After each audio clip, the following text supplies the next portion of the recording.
बात करते हैं नए चीफ जनरल आसम मुनीर के साथ आपकी एक तस्वीर बहुत वायरल हुई है जिस पर पीटीआई ने बहुत प्रोपेगेंडा किया है। तस्वीर कितनी पुरानी है और जनरल साहब से कब से शनासाई है सर आपकी? मेरी शनासाई तो बहुत अरसे से है जी, और वो उसी दिन की है जिस दिन वो नॉमिनेट हुए। अच्छा जी। मैं तो उनको मुबारक देने गया था सिंपल, और उसके अब किसी की कोई तकलीफ किसी को हो जाए एक फोटोग्राफ से तो उसका तो कोई इलाज नहीं किया जा सकता। बहरहाल मैं समझता हूँ उनका जो अपॉइंट होना है वो पाकिस्तान के लिए, पाकिस्तान की अवाम के लिए बहुत ही एक नेक शगुन है, नेक आदमी है, बहुत ही प्रोफेशनल है। और आने वाले दिनों में इंशाल्लाह पाकिस्तान के लिए बहुत बेहतरी होगी उनके आने से। बिल्कुल ठीक है सर। वैसे तो आपने मेरे दूसरे सवाल का भी जवाब दे दिया। जाहिर है वो आप उनके करीब हैं, बड़ी देर से शनासाई है और पहले दिन मुबारकबाद देने गए हैं। तो क्या उनके आने वाले दिनों के बारे में, पाकिस्तान के बारे में जो पिछले चीफ साहब कह के गए हैं, उनके ख्यालात वो कैसे सोचते हैं सर? देखिए, आने वाले दिनों की तो वो खुद ही प्लान भी करेंगे और उनकी चीज़ें भी नज़र आएँगी। मैं उनके बिहाफ़ पे तो नहीं बोल सकता, लेकिन मेरे ज़ाती जो मेरा आइडिया है वो यही है कि स्टेबिलिटी की ज़रूरत है। जी। वो स्टेबिलिटी इंशाल्लाह अभी भी आपको नज़र आनी शुरू होगी और जब तक पॉलिटिकल स्टेबिलिटी नहीं आती और जो मौजूदा गवर्नमेंट है उसको स्ट्रेंथन करना है ताकि आप जो माशी क्राइसिस है उसको आप थोड़ा-सा बेहतर करें, आवाम के लिए कोई रिलीफ हो, क्योंकि इस गैर यकीनी सूरत हाल में बिज़नेस कम्युनिटी का और ओवरऑल पाकिस्तान के अंदर जो एक कैफ़ियत थी वो दम तोड़ गई है। और ख़ासकर जो पीटीआई वाले हैं और इमरान खान जो हैं वो ये चाहते हैं कि पॉलिटिकल स्टेबिलिटी ना आए और कुछ ना कुछ करो। अभी उन्होंने जलसे में, जैसे आपने पहले फरमाया कि असेंबलियाँ तोड़ दूँगा, मतलब कोई जमहूरी ज़हन रखने वाला शख्स इस किस्म की गेमें खेलता है? आपको पता है कि इलेक्शन जो है वो उनमें क्या 8-9 माह रह गए हैं, तो उस तक भी आपको सब्र नहीं हो रहा और आप नई से नई चाल चलने की कोशिश कर रहे हैं ताकि किसी न किसी तरीके से मुल्क को ऐसे कैफियत में रखा जाए जहाँ पे गैर यकीनी की सूरत-हाल बढ़ती जाए। तो उस सूरत में मैं समझता हूँ कि उनकी जो भी ज़हनी सोच है वो ना तो डेमोक्रेटिक है, ना वो जमहूरी अंदाज़ से सोचते हैं। तो उनको इंशाल्लाह अभी तक तो नाकामी हुई है इस मुल्क के खिलाफ जो भी उन्होंने साजिश की इन लोगों के खिलाफ। वो आप देख लेंगे फ्यूचर में उनका कोई ऐसा अमल जो है वो कारआमद साबित नहीं होगा। ये उनके लिए नुकसानदेह, उनकी पॉलिटिकल पार्टी के लिए नुकसानदेह और पॉलिटिक्स के लिए नुकसानदेह। बिल्कुल ठीक। सर जैसे आसिम मनीर साहब का रास्ता रोकने के लिए पीटीआई ने क्या जतन किए और कैसे उनको रोकने की कोशिश की सर? देखें, ये तो बहुत ही ट्रिकी सा सवाल है। कोशिशें तो उन्होंने बहुत की जी। और ये कोशिशें उन्होंने अब नहीं की, ये पिछले नवंबर से चला आ रहा है ये काम, और ये नवंबर आ गया बल्कि दिसंबर आ गया अब तो।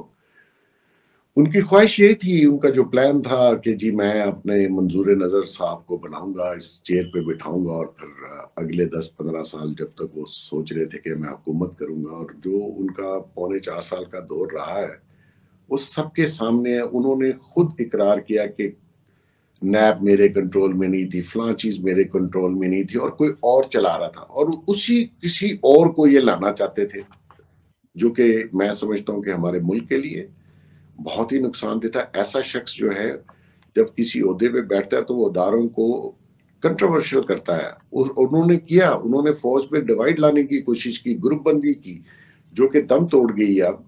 और एक प्रोफेशनल जो हैं वो आए हैं और वो इंशाल्लाह ताला अपने अदारे की भी इज्जत को बहाल करेंगे, उसके अंदर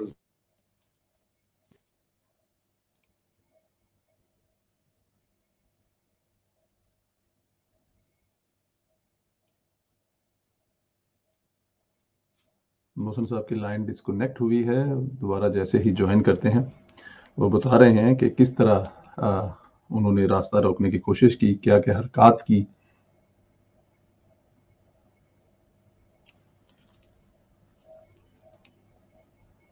जी, दोबारा ज्वाइन करेंगे। मोहसिन साहब की शायद दरमियान में कॉल आ गई है तो वो उनका जो डिस्कनेक्ट हो गया है। दोबारा जैसे ही ज्वाइन करते हैं तो वो बता रहे थे कि क्या मुलाकात है। जी, ज्वाइन कर लिया जी। जी सर, प्लीज कंटिन्यू सर। तो बेसिकली वो उनके इरादे जो थे और जिस तरीके से उन्होंने 4.25 साल में गवर्नेंस की, आप फेल हुए, आपसे कोई काम नहीं हुआ, आपने अपनी पॉलिटिकल पार्टी को भी उन्हीं के जरिए हैंडल करने की कोशिश की और अब आप समझते हैं कि मैं दोबारा आऊंगा और मैं मतलब आप पहले आए थे तो आपने क्या किया? आपने मुल्क को, उसकी इकोनॉमी को, लोगों को, पॉलिटिक्स को गंदा किया। तो अब आप, मैं समझता हूँ कि उनका चांस नहीं है।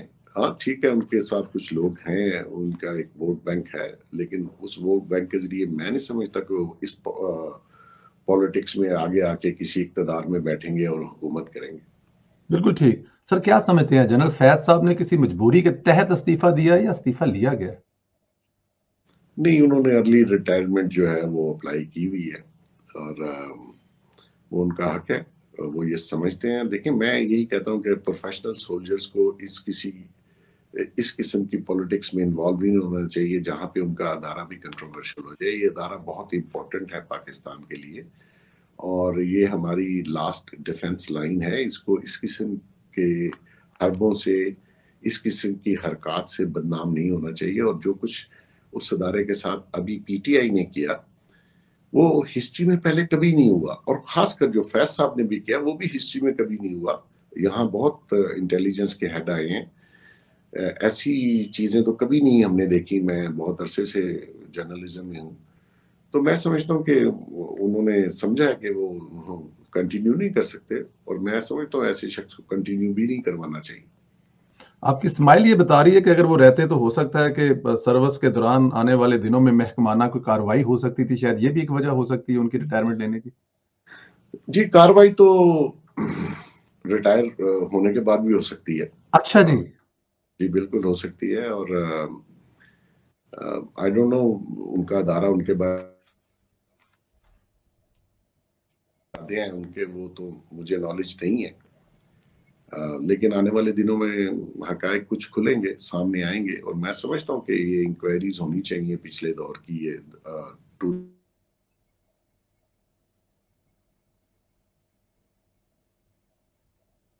के ऊपर भी बात होनी चाहिए। बिल्कुल ठीक। सर एक चीज़ ज़रा क्योंकि बहुत ज़्यादा इसका चर्चा है कि इमरान खान साहब के आसिम मुनीर के साथ तल्लुकात जो हैं वो ज़ाहिर है बुशरा बीबी की कुछ करप्शन के बारे में।